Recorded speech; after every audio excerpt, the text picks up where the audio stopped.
And then, of course, people are into compressors. You all know what compressors are. Anyway, that's the big thing. Make everything as loud as humanly possible.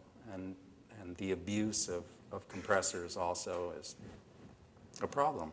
And that was something that really was aimed to get the radio to sound.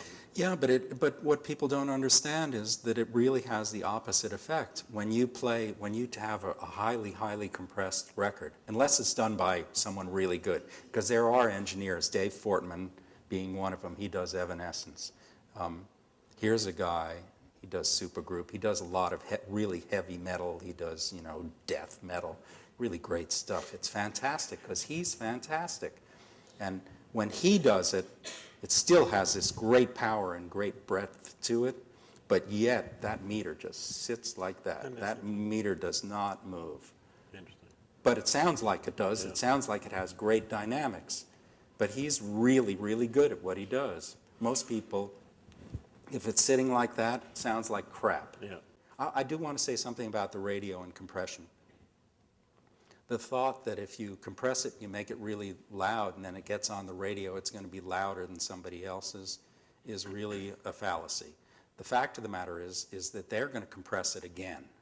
So everything comes out at the same volume, but now your work that's already been compressed now is compressed again. So everything is being shoved up, everything in the middle, so it actually becomes smaller sounding than the thing that was left kind of alone and let the radio station compress it. Because, they want to put out the most signal that they can. Mm-hmm. So they compress the hell out of this stuff, as well as limit it. And they do it in multi-bands now. Mm-hmm. I found that the best sounding records are not the records that are compressed to death.